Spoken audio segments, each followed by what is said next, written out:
The story still has more to tell, but we'll find out more in the coming weeks about that. We're getting ready now. We're only a few seconds away from the start of the second 45-minute session of free practice. Ralf Schumacher ensconced in the Williams, and we'll see them coming back out onto the track in just a second or two as we get ready for the last bit before they get all set for qualifying this afternoon. Track conditions are really looking superb now, temperatures still climbing, and the pit lane exit is now open, and we're all set for this second session of free practice on the Saturday morning in preparation for the European Grand Prix, round 9 of the FIA Formula 1 World Championship of 2002. And so out onto the track, Alan McNish on a new set of tyres, and Juan Pablo Montoya in the Williams BMW also coming out onto the track in the very early stages of this second session. And I think this is at the point where we're going to see people really exposing their hand, because they've got 45 minutes, in fact just 44 and 20 seconds roughly, to determine what they're going to do, and tyres are still going to be a major factor here, and particularly that new part of track. I suspect, Ben, every time cars are on track, where the time is going to be gained will be in that new section. It is new tarmac, it is getting more rubber down, it is getting more speed, more grip, and in fact what looked to be a fairly slow section of circuit, I suspect by the end of the race drivers will be finding themselves pulling maybe even one more gear than they're doing right now, also gaining confidence, knowing how much grip that part of track will offer up. So I'm looking forward to an exciting 43 minutes and odd seconds before we go into this 1-hour qualifying session starting a little later this morning. So Kimi Räikkönen prepared to come out as well, and we're seeing a few cars coming out, although there we see Ralf Schumacher joining Montoya and McNish on circuit at the moment, just the three of them on track so far, but it won't be long before we see a good number. And around in front of those new grandstands that you can see on the outside of that new section at turns 2 and 3, Mika Salo prepared to come out. Never had any particularly good results here, Mika Salo. It's never quite worked out for him. He's got a couple of 10th place finishes, got disqualified for an underweight car back in 1996. Failed to finish last time out in 2000, of course, didn't race here last year. But they did test. Toyota did come here to the Nürburgring when it had its original corner down here at turns 1 and 2. They had a decent test session last year, and that's given them some good data to work on for this season. Juan Pablo Montoya starts the first flying lap, and he's got Alan McNish just ahead of him. McNish, we do know, was on new tyres, and suspect that Montoya is on a fairly fresh set of tyres, if not on a new set. And there we see the Toyota coming into the forward curves. There's Montoya behind him. So they look pretty, they probably are a fresh set of tyres for the Williams BMW. And one would expect Montoya to take a fairly large chunk out of that gap between the Toyota and the Williams BMW by the time they complete this lap. So let's just ride on board with him for a moment.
for us. But if it stays like this, we would stick with Williams exclusively. How long are you exclusive with Williams? Until the end of our contract, but gonna go for another couple of years. Thank you very much, Gerhard. So thanks, Peter. Good to hear from Gerhard Berger this morning as we continue to watch the free practice session. Montoya, his best there on that set of tyres, a 31.833, fourth fastest, but still over a second slower than Michael Schumacher's best time at the end of that previous session. So Ferrari, it does have to be said, looking very strong. But Mika Salo all of a sudden pops up into fifth place. The Toyota, now again, we suspect that's a fairly low fuel load, probably a fresh set of Michelin rubber. Nevertheless, for the Finn in fifth place, 1:32.662. That's about, well, it's 2 seconds, let's call it 2 seconds slower than Michael Schumacher's time. Michael Schumacher back out on track as we look at Jürgen Herbert and Daimler Chrysler, very much involved in the Mercedes-Benz Formula One program with McLaren, present at every Grand Prix, and not afraid to give a bit of stick to the team when he feels they're underperforming. Well, Coulthard's been performing brilliantly in the last couple of Grand Prix, but let's see what he gets up to this time. And at the moment he's down in 10th place. Raikkonen, his teammate, 7th fastest, so both McLaren and Mercedes inside the top 10.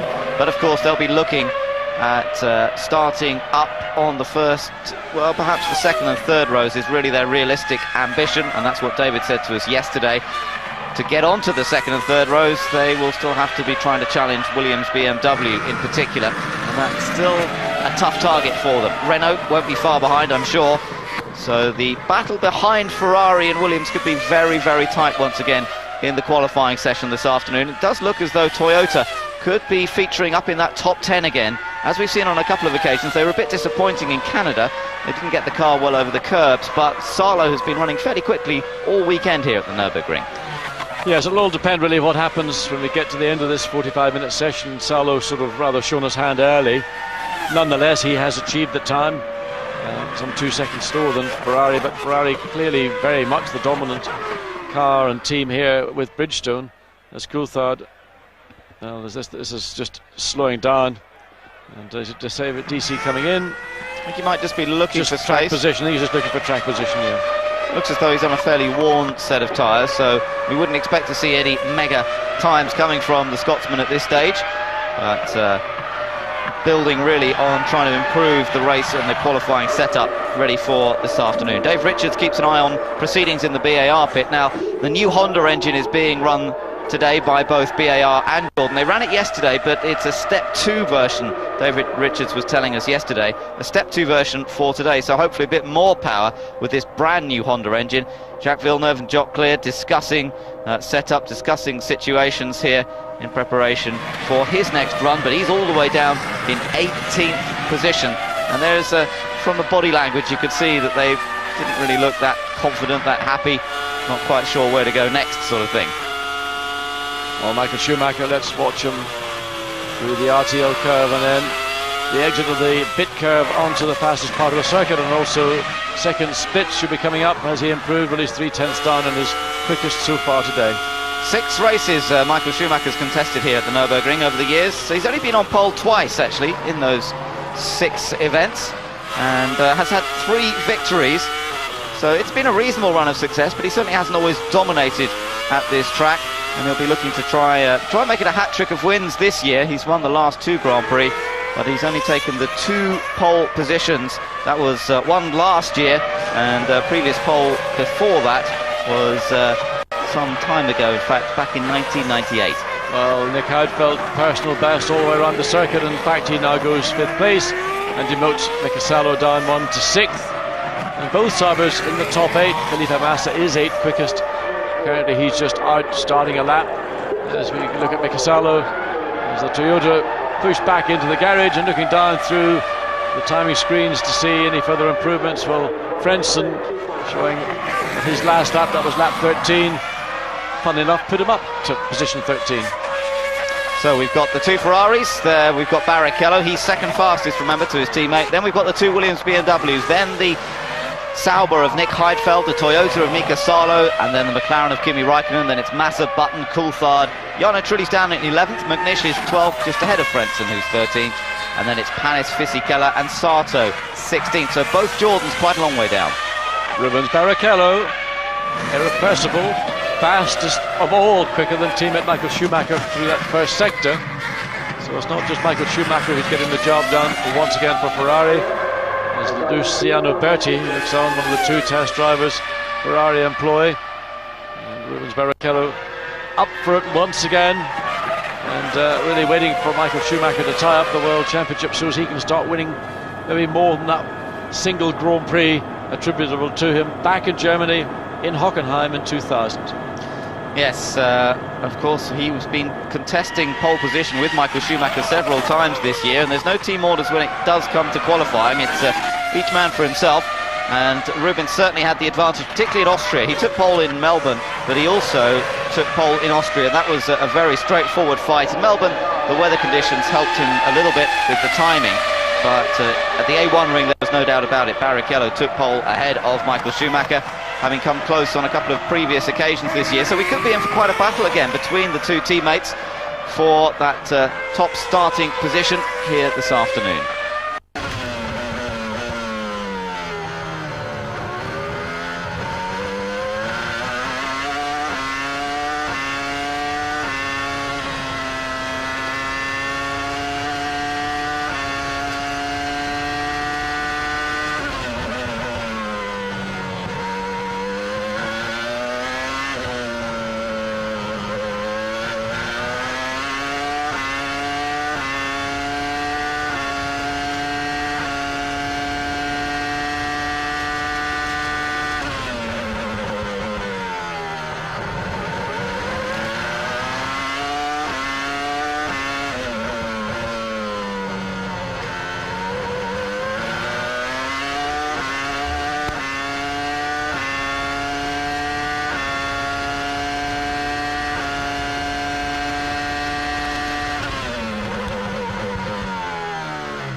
Not looking at anything particular. Looking here at Alex Young taking a flying lesson. And that's going to see a trip into the pits, because clearly he'll have done a lot of damage to the underbody of the Minardi after that little incorrect move through that chicane. So Nick Heidfeld back into the pits. The Sauber run 5th fastest currently, and the higher temperatures, well, it seems to be swinging back. Oh, we've got a blow up for De La Rosa. Reset sad. sensors, reset sensors. Oh, he's having a horrible morning, isn't he? Had a gearbox failure or some sort of hydraulic gearbox problem this morning, and now smoke pouring out the back. Yes, that looks like an engine failure. He's turned it off, but you can see there's still smoke chundering out of the back of it, and that's coming down into the forward curves, and really he should have pulled off into that little access road. He's now trundling all the way down, and where's he going to find an access road to get the car off track? Mismatch. We did a reset. And she's brewing like a kettle. There's a real problem with the pedals, so try and get him in. So disappointment there for De La Rosa as he pulls off to the side of the track. Mark, he's just parked it, mate. I believe we've got the opportunity now to speak to Ron Dennis. And Ron, yesterday we saw David Coulthard fastest overall. Today, not quite so far up, down in 10th place at the moment, 7th for Kimi Raikkonen, but presumably we're not quite at the stage where you're putting a full qualifying setup on the car. Ron Dennis, can you hear me? Well, we're hoping to hear from Ron any second. Well, we'll have another go at that in just a moment. Pedro de la Rosa just getting out of his rather smoky looking Jaguar. I think we've got the chance to speak to Ron now. Ron, can you hear us? Yes, indeed, I can hear you now. Great, thank you very much. Well, we were just saying, David fastest overall yesterday. At the moment, Kimi in 7th place. Have you got to the stage yet in this session that normally you would go through a sort of full qualifying simulation, as it were? Would you have got to that stage yet in this session? No, at the moment we're actually preparing our race tyres, and times are reasonably irrelevant. Now, yesterday when you spoke to us, you were talking about the fact that the Bridgestones seem to be suffering quite a lot of degradation. Is that being shown up again today, do you think? Oh, indeed, but I think the Bridgestone have the same problem. The weather conditions at the moment tend to play a little bit more to the Bridgestone characteristics, but looks like it's going to warm up a bit this afternoon, so it's going to be an interesting qualifying. Do you feel that Michelin, certainly it seems to us just watching from the sidelines, we've seen a couple of Grand Prix now, Montoya's taken pole from both Monaco and Montreal, looking fast here. Did Michelin make a big step just before Monaco that's perhaps being shown now, particularly in qualifying? Well, I don't think they took a big step. I think it's natural that the ebb and flow of a tyre war sees one tyre better than another, and at the moment the score is heavily in Bridgestone's favour, but Michelin's a great company. It's just a matter of time before they get on top of some of the problems we're experiencing, and of course there have been races this year where we've been very strong. Great, okay, well thank you very much for joining us from the pit wall, and we wish you the best of luck for qualifying this afternoon. Thank you. Now we're looking into the eyes of Heinz-Harald Frentzen. A little bit of team radio from the Arrows personnel. 14th fastest at the moment is Frentzen, his teammate Bernaldi down in 16th. So they would... Up 2 mil on the rear ride height. And I went up half a turn on the front flap for the new tyres. What do you think? Well, they're raising the rear right height of the car and put a bit more weight into the front of the car, and also a bit more, so clearly Frentzen a bit more front end bite. There's, well, a little bit of dissatisfaction. Juan Pablo Montoya not very happy with the Minardi. This is a replay, of course, and the hand comes out of the... Well, that's obviously a Colombian road traffic sign that you would make to somebody who's carved you up and not used their mirrors. Yes, so of course that was right at the beginning of the lap, so it doesn't really help you at all to be held up at the beginning of the lap. I don't know whether he'd just come out or not. Could be an issue looking for in qualifying. When people are trying to get quick laps, they're going to have to be careful of people joining the circuit, and those people joining the circuit will just have to do a good job of keeping out of the way if possible. Yeah, that lap Montoya, he abandoned the lap, did a 35. He's now started, he's gone out, this is his 24th lap, so there's the benchmark time. Michael Schumacher, and he's 0.8 of a second away, and that's a fairly substantial bunch of time. And those tyres to me look pretty fresh tyres as well. Let's just watch him a moment. I think about 18,300 revs.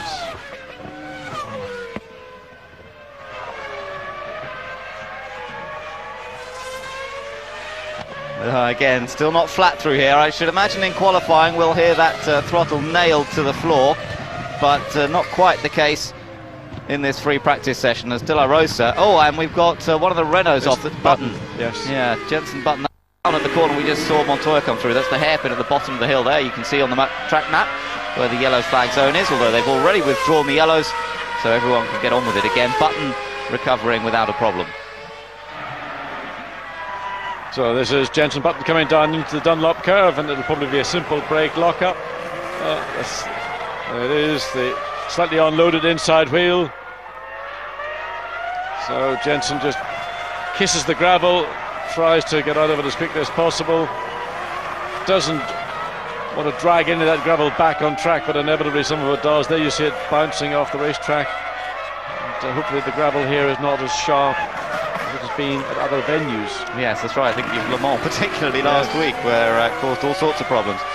We heard from De La Rosa a moment ago. Apparently he said that basically he just lost throttle and looked in his mirrors and there was smoke, so he didn't know any more than that, but it looks like an engine failure, very much so, for Pedro De La Rosa.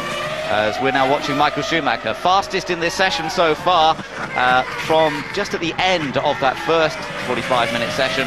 And once again, we'll keep an eye on his times. The first sector, almost a match for what he did earlier on, just a tenth of a second slower through that first sector. So it's another rapid lap coming up from Schumacher. Yes, you can just watch and listen to how much grip how much confidence Michael Schumacher has to come through those S's and, I mean, really get stuck in and turn the car in, knowing the car's not going to bite you. That's always the problem turning into those S's, is the fear that if you're a bit aggressive on the turn in, the back end's going to swap ends, and that tends to cause drivers either to do a bit of left foot braking or just marginally breathe the throttle. Looks like this lap is going to be about 0.4 of a second down on his best from earlier on, so he's not going to further improve it. 30.6, yeah, there we are, from earlier on. 30.9 on this lap. But what's interesting is Michael Schumacher is the only driver so far to be in the 1 minute 30 with a 1:30.6, and Rubens Barrichello, his teammate, second quickest, 0.6 of a second slower, and that's a bunch of time. Yes, but as you say, everyone else that much further off. Ralf Schumacher third fastest, but he's another 0.3 slower than Barrichello himself, and then of course behind him it's Montoya, Heidfeld, Salo, Felipe Massa, then Jenson Button 9th, Coulthard 10th. Takuma Sato's put in a better time. He's now moved up to 11th, so that's actually put the Japanese driver faster than his teammate, Giancarlo Fisichella.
First sector time, and I'm really curious to see how much time drivers are going to be able to pick up in this new section, this roughly 600 metre section of track.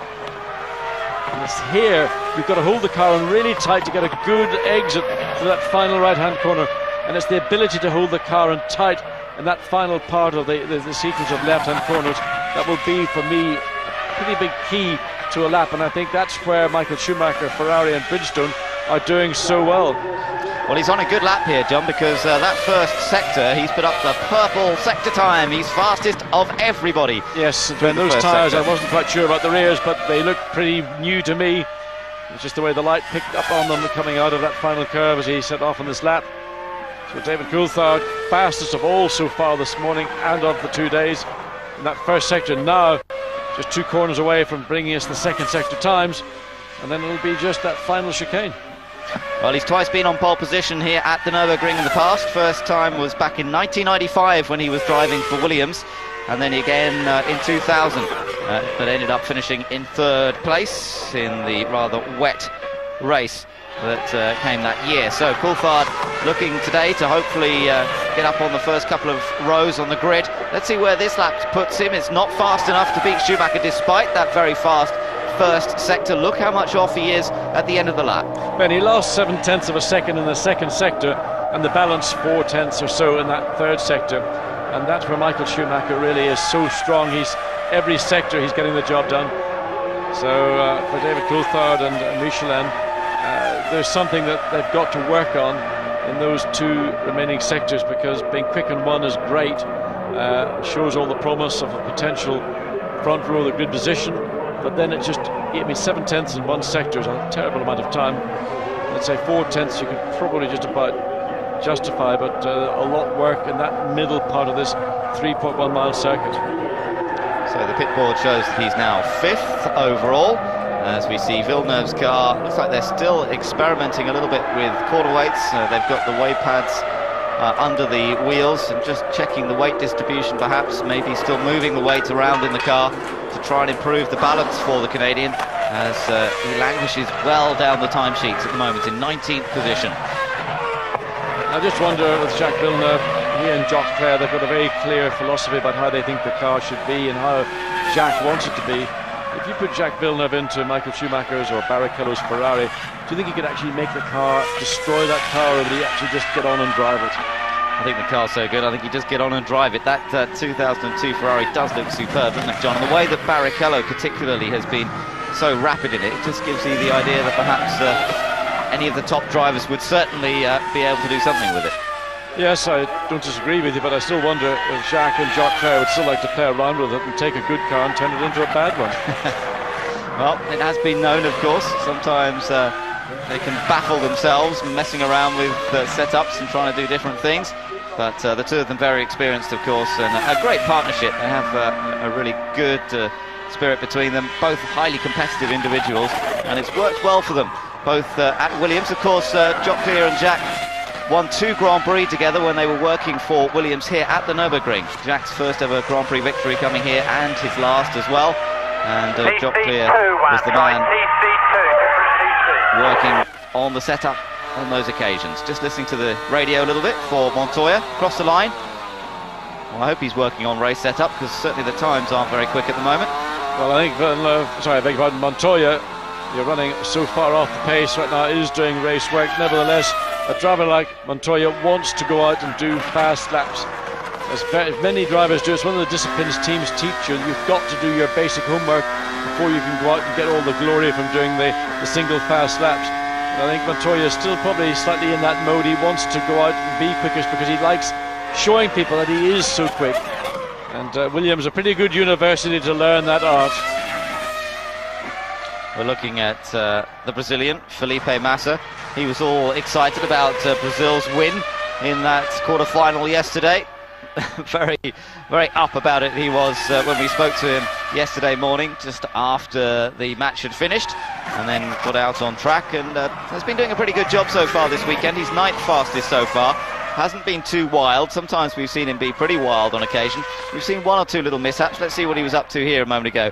Oh, he likes getting sideways there. We saw that earlier on today. But he keeps it under control, and actually he hasn't run wide. Didn't really lose too much time through it. Ben, I'm just trying to look down the list of laps that the teams have done and compare the Michelin runners against the Bridgestone runners. I mean, Michael's done 15 laps on Bridgestones. Ralf Schumacher's done 28 laps in Michelin. Montoya 29 laps on Michelin. Salo 26 laps. And the teams that are doing the biggest number of laps, I would sort of broadly say, are those Michelin teams, which indicates they're going through this heat cycle that the Michelin tire, particularly the front, seems, and also they sort of get some of the rubber off the tire to make the tire work properly during the 60-lap Grand Prix.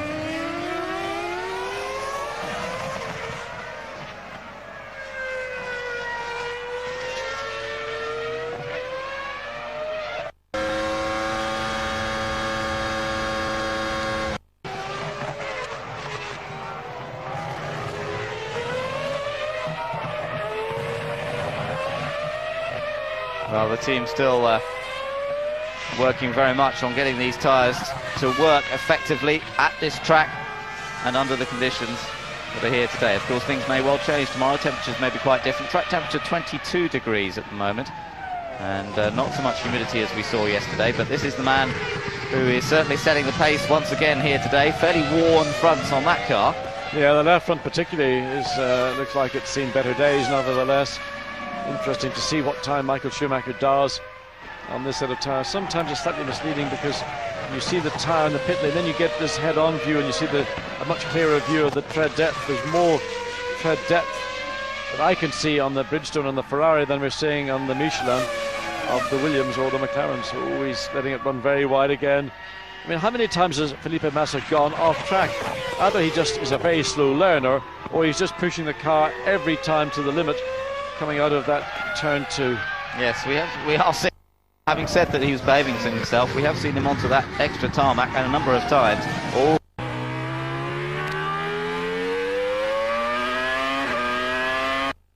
Significant flat spotting, he'll have vibrations that will send him straight back into the pits, and potentially a set of tyres that he might like to use. That front will not be much use for the rest of the weekend. So we're under quarter of an hour to go in free practice here at the Nürburgring in the preparation for qualifying for the European Grand Prix. And here's one of our stunning onboard camera views once again. This is the front suspension of the R09 of Heinz-Harald Frentzen, the pushrod operating the spring damper unit, and that's one of the Renaults that's gone off. I think it's Jensen Button. Yes, it is, running wide. It's a fairly busy part of the track, it has to be said, at the moment. Everybody deciding to run wide. It's just hard to get the car turned in, particularly to that second corner. The left-hander, the car just doesn't seem to want to respond there. Yeah, but I think the reason for it, Ben, is that you're rising up as you go into it, then you turn left and it flattens off, and I think just you're coming up and you're anticipating the turn, but maybe if you have a car that's maybe just on the understeer side, it might just be slightly unloaded and the whole front end just floats out and the whole car just then gets very wide on the exit. Well, that's the corner that we've just ridden through there with Heinz-Harald Frentzen, the one we're talking about. And yes, that's that change as it comes up and over the crest. You said yesterday, John, how you'd seen even the safety car look to light through that area, and it seems to be that's the area that's causing the Formula 1 cars problem too. I think when you see a sort of just call an SL55 Mercedes-Benz an ordinary road car, it's not entirely true. It's a very high performance road car, but it doesn't have anything. Well, it's got downforce, very little downforce in reality, so you could see how much movement there was from that. Now you're not going to see the same movement from a Formula 1 car, but when they're on the limit of their adhesion, regardless of the downforce, it's pretty much the same effect. And I think it's as the car comes up over that crest, it just momentarily might let a little bit of air get under the front of the car, which would cause it to run slightly wider than maybe the driver would anticipate.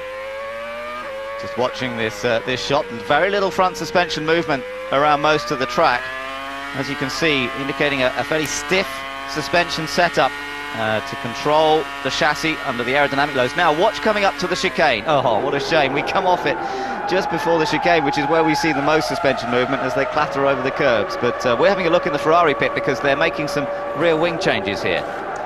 Just altering the elements on the rear wing of Barrichello's car. It may just be simply a balance thing, or they may be doing a little bit more work in terms of out and out performance. To go back to his teammate Michael Schumacher, and we saw him go out on tyres. He was quick through there. He is good through there, isn't he? Watch this final sector time, because so far in this lap, first and second sectors have not been improvements or anything but good times. So this is going to be, it is a purple indeed, purple through that final sector. Now Michael Schumacher on those first two sectors didn't do anything particularly special, but it looked quick, and now he's gone fastest of all through that final sector.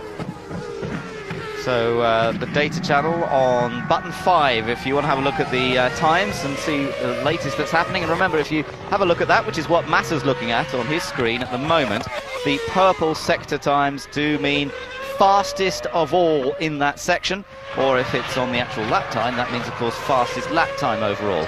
So the colour coding just to help you on that data screen. Button 5 if you want to have a quick look at the data at the moment. It'll tell you that we've now got, as the top of the screen tells us, in fact, we've just got under 11 minutes to go in this session. We're watching Jensen Button as he heads on around, and currently in 9th place there's Nick Heidfeld, also pushing hard.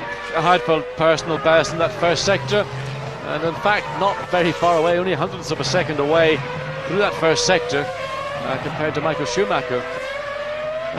Yeah, that's a good first sector there. Let's watch him as he comes up through the left and the right. The second sector comes up just after this right-hander at the bit curve. That's where we see the second comparison come up. There we are, half a second down. This is a good lap from Heidfeld to be only a second off Michael Schumacher's best time so far. So it looks as though they've gone for their qualifying setup. Yes, and if he maintains his performance through the chicane, it looks reasonably good. He'll probably end up about a second away from Schumacher's time. which a 31.6 would put him around about 4th or 5th in the grid, up from 7th place. Across the line, 4th place, exactly that. So he goes behind Michael Schumacher, Kimi Raikkonen and Rubens Barrichello, but he is ahead of Ralph, he's ahead of Coulthard, he's ahead of Montoya for the moment. We've got Salo in 8th, Button 9th, Massa in 10th. We saw him just a moment ago in the pits. Sato 11th, Fisichella 12th. This was Sato, but in fact one of the Toyotas it was who had gone through already. Well, I think he was watching the Toyota going through and probably just misjudged his own braking point. But what's happened, we haven't noticed that Kimi Raikkonen, you mentioned Kimi, has gone second quickest. He split the two Ferraris. We never saw him do that lap. And it's just popped up a 31.1. And the first of the Michelin team cars to split the two Ferraris as we watch Eddie Irvine. Irvine currently 20th quickest, personal best in that first sector. I mean, as frustrated and disappointed, whatever emotion Eddie might feel, he's still at least getting in and being a racing driver. And just under braking, you can see the front of the car bobble around. The others are back up again now. Watch through the second sector to see if it's a personal best. It's good to see him attack, isn't it? He is attacking. 1.7 seconds down is not too bad, considering I think this should see Irvine move up substantially from the 20th position he's in. He goes through that final chicane. Certainly driving hard.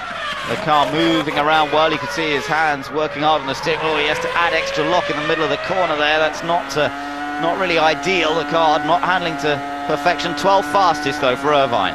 Yes, and a good job from Eddie Irvine, and Jaguar of course benefiting from low fuel, brand new tyres. And of course Eddie Irvine also, he loves qualifying. That's probably one of the things about being a Grand Prix driver that he really does enjoy, is that one single lap, the explosion of speed and commitment. Something he learned from his days in Japan and Formula 3000, again where tyres were such a significant part of that formula. And to go around Suzuka or Fuji circuits right on the edge in a 3000 car with super sticky tyres, of course slicks in those days, was a big part of Irvine's joy about racing in Japan. Well, talking of Japan, there was Sato going through the first corner. That was pretty good. He got it gathered together very well, actually. Alex Young still messy through that chicane. He's not getting that right at all. It's a challenge, that chicane. You do need to hit the curbs, John, but how you hit the curbs. We saw Michael do it brilliantly a lap or two ago. Young just hasn't got that yet, has he? No, and I think probably a lot of it's just lack of confidence in Young's part. It may also be, and I'd be cruel in saying this, lack of ability as well.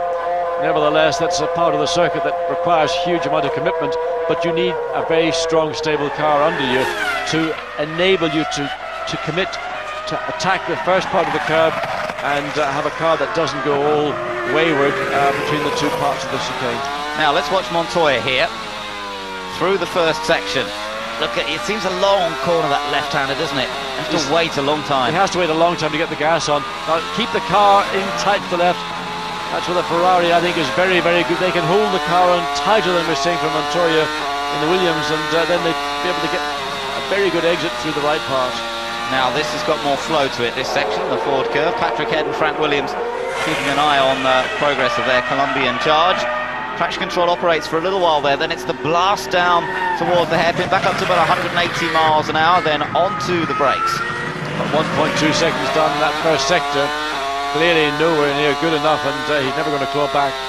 Oh, and again you could see how much he was having to work, just breathing the engine oil, using left foot braking just to check the speed, but he also had to check the steering as the back end suddenly just released the grip. Partially a characteristic of the Michelin tyre, it tends to have that sort of rather rapid breakaway when it does come, and you have to really adapt your car around that particular characteristic, and if you're a driver who doesn't like sudden surprises, then it's quite difficult to live with.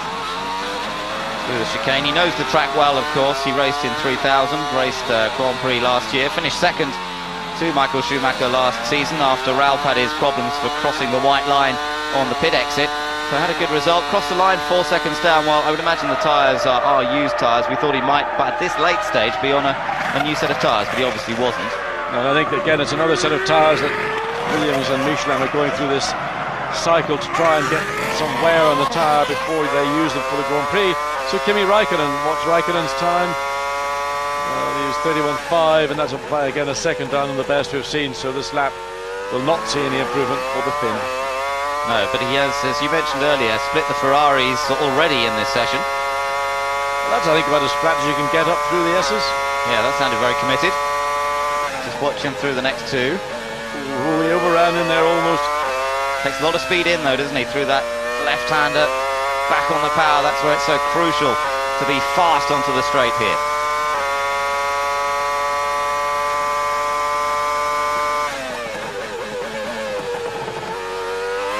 When you break at 100 metres, it seems like a lot less, because the speed at which you approach the chicane is very rapid indeed. So you've got to be quite accurate. In fact, it's ideal to probably brake slightly early to make sure that your entry to the chicane is accurate and precise, rather than trying to sort of scrub the last millimetre or thousandth of a second. You can make a bigger mistake by doing that than just being a little bit prudent. Michael comes back out of the pits as we see the Frenson's car going onto a new set of Bridgestone. So they're obviously putting in a bit of a qualifying run. Well, certainly on the back. Have they put new tyres on the front? I think they have. No, I think they're slightly scrubbed. Interestingly as well, just looking down the list, Mika Salo, who had done a good job in the early part of the session and dropped outside the top 10, he's now back up into the top 10, and he's 8th quickest in a 32.662. So it's Michael, it's Raikkonen, it's Barrichello, then Heidfeld. Massa's still using lots of lock. But that's the problem. He turns the wheel so quickly. He comes up and he just and again. Well, he was. I think that's being payback time. Montoya's doing something there to Felipe Massa, and Massa in fact backed off as well. But Massa, the way he turns into that first part of that long left-hand sequence of corners, it's a very aggressive pull on the wheel as the car just rises the crest, and it just seems that he induces understeer himself rather than just simply the tyre or the car not performing.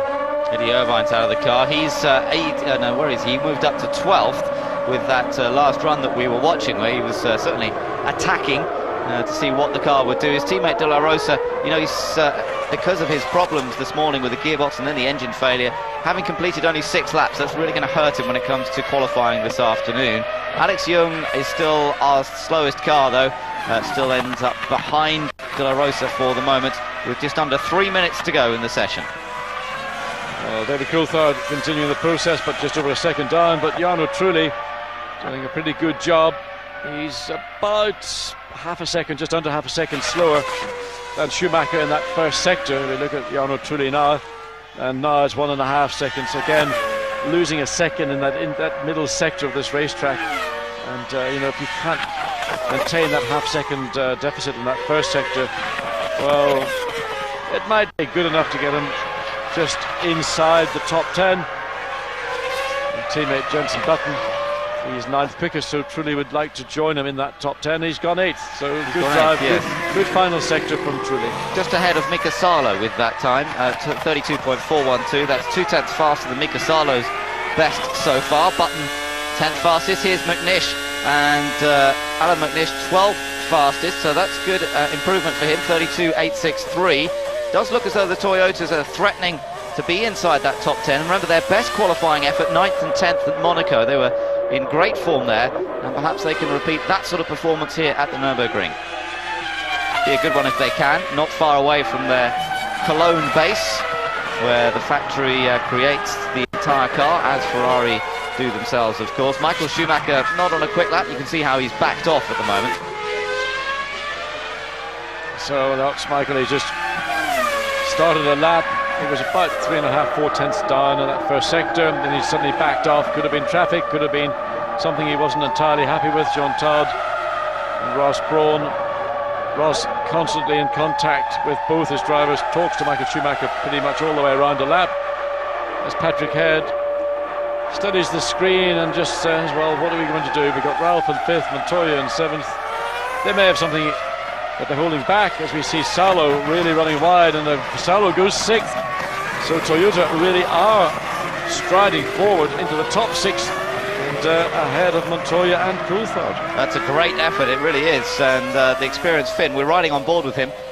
He's backed it off a bit now, I think, but that was a good lap, 6th fastest for him. And we've got a spinner, that's Frenton, down in 17th place at the moment. And that's in sort of the middle of that new section of circuit. Frenton tries to do a bit of a donut. He manages to do it successfully, keeps the engine running. But of course, doesn't really help that Heidfeld was coming around, and Heidfeld, of course, his last lap, because we've got 10 seconds to do, he's not going to get round and complete that lap. Also, Alex Young, so two drivers having their final laps compromised by Hans-Harold Frentzen having a somewhat off first corner spin. Checkered flags out then, and it's the end of free practice in some bright sunshine. Glorious weather conditions here at the Nürburgring. Michael Schumacher was going past Frentzen's spun arrows a moment ago. Didn't cause him any problems. And it's Michael who's ended up fastest of all by a healthy margin. Over half a second his edge over Kimi Räikkönen in the McLaren Mercedes. Barrichello, who didn't really put in a quick run towards the end, didn't seem to feel there was the need to do that, has ended up third. Heidfeld has ended up a very promising fourth fastest for Sauber. Fifth fastest Ralf Schumacher in the Williams, and then Mika Salo sixth fastest in the Toyota. Michael Schumacher now has taken the checker flag, and a good improvement for Mark Webber on that last lap. Webber's come up to 14th position. It's put him ahead of Irvine, ahead of Fisichella, Panis, Frentzen, Villeneuve, Bernoldi, Jung and De La Rosa. I mean, if Webber could do that again in qualifying this afternoon, that would really be a stunning performance. Maybe the prospect of a test drive in Jaguar has sort of given him a little bit more inspiration. But right now, he's in fact faster than the two Jaguars, so I don't know what he would be inspired for, other than the thought of driving for a major motor manufacturer. And of course, driving for Jaguar would be a great honour. And no doubt that Mark Webber, his personality and image would fit right into that the Jaguar would expect of their drivers, and at least you get decent interviews from him. Yeah, he might be able to earn some money as well, John, because of course coming into a team like Minardi, he's really not really earning any money driving for a team like that, and at least he might get a wage if you've got two Jaguar. And of course you have to get a rather nice road car to boot. So Mika Salo, one of the stars of this session, sixth fastest for the Finn, and he gets pushed back into the pit garage. His teammate Alan McNish, 12th fastest. Keep an eye on the red and white Toyotas in the qualifying this afternoon. They could be out to spring a surprise or two. Renault, I feel a little disappointing, 9th and 10th. Thought they might do a little better than that. They're certainly being beaten at the moment by the Sauber of Nick Heidfeld, who's also been one of the stars of this session. And Kimi Räikkönen's ended up second fastest. That's a good effort as he tries to qualify somewhere other than the third row of the grid, which is where he's been all throughout the season so far. Michael Schumacher, though, has been the pace setter once again, and surely the battle for pole position is going to be between him, his teammate, and, well, I'm not sure whether the Williams are going to be quite in that battle again on this occasion. Interesting watching Räikkönen's performance and that of David Coulthard. It's a 5-3 advantage to Räikkönen in qualifying over the 8 races we have seen so far this season. And again, David Coulthard about 6-7 tenths of a second behind. Now this of course is free practice. It doesn't mean very much. It only counts when you go into the 1 hour qualifying session this afternoon. David, having raced extremely well this year, particularly in the last 2 Grand Prix. Just wondering what's going on track. Why has Ralf Schumacher pulled up on the racetrack? Has he misunderstood? I think Ralf, I can't believe he's made an error. No, that's right. We can watch him. He's actually coming in through the gap. He's actually he's misjudged the number of laps he was allowed to do, and well, that's sort of a bit fundamental and basic. You've got goodness knows how many people in the pit lane telling you come in all over, and then Ralf drives around, misses the pit lane exit, and has to drive in through the access on this pit straight. Yeah, slightly unusual. I wonder whether he's going to get his knuckles wrapped for that one, or whether he had a problem with the car. Doesn't look particularly happy, does he? He looks his face. Well, what went wrong? Why didn't you tell me? I can't imagine Ralph's that stupid. No, something must have happened there. Maybe there was a radio communication problem or something. Yeah, maybe there was a jam coming into the pits and he had to avoid cars suddenly slowing down, perhaps. So anyway, he gets pushed back in. It's Michael Schumacher, his brother, who's fastest here today. And just what you say, look at the wear. Those tyres are probably about where Michelin would want them to start for Sunday's Grand Prix. And it's interesting that this is what I suspect principally McLaren and Williams have been doing. Good effort from this man, Mark Webber, 14th in this session. And Mark continues to impress and surprise. And Peter's right with him, so let's go and hear from them. Mark, that was a great looking lap. Tell us all about it. Sorry, we're going live. Mark, that was a great looking lap. Can you give us your thoughts on that? Yeah, it worked pretty well for me. There was some dirt in the last few laps in turn 4, and they had an oil flag out, so I was worried that I wasn't going to catch that quite right, but it didn't upset me at all, really. And the rest of the lap went really well. We've trimmed it out quite a bit in terms of downforce, so on fresh rubber it's not too bad, right on the limit. But for the race it'll be a different issue. But we'll see in qualifying. If we qualify around there, it'll be phenomenal. But We're not counting our chickens yet. We've seen Massa particularly running wide a lot on turn 2 here, turn 2 and 3. What's it like there? Well, it's very difficult entry because you go in, and the rear is very unstable on turning, and then as soon as you get to mid-corner, it just goes to a massive understeer. And the problem is it's very difficult to see the exit of the corner, so the exit curb is hidden away. So you're trying to get on the power, and sometimes you come out with a lot of room left, and you go, well, next lap we'll try a bit earlier. Next lap it's earlier right behind the curb, so it's a difficult little corner. As a suggestion, you're a bit fired up because of the upcoming Jaguar test, but I think there's something else last week that gave you a bit of inspiration as well, wasn't there? Yeah, well, Leighton Hewitt, I went to watch him blow Tim Henman away, which was very nice. There was not many Aussies in the crowd, so, I mean, a phenomenal club is Queen's, and Leighton said it's one of the best grass courts in the world. He really enjoyed it, and it was an inspiration to go and see him win.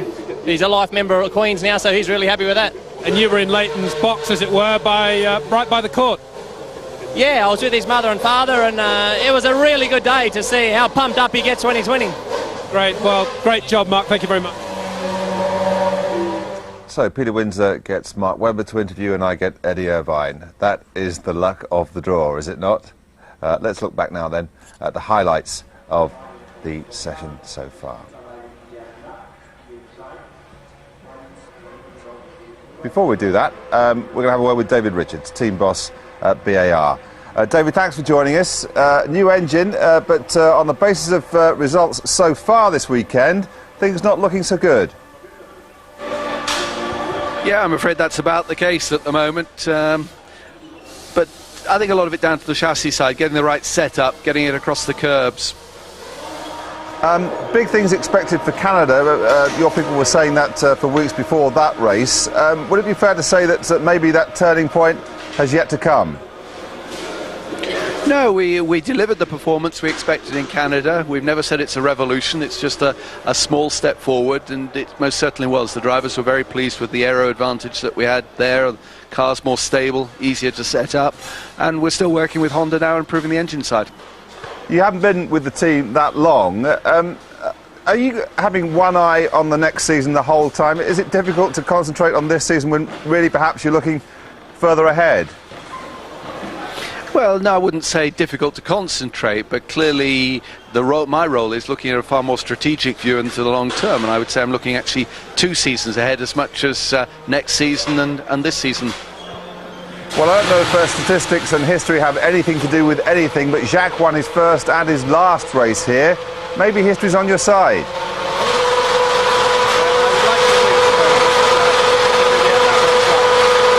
David, thanks very much for joining us. All right, thank you. OK, let's, as I was saying, have a look at the highlights. I knew they were coming sometime, and in fact they're coming right now.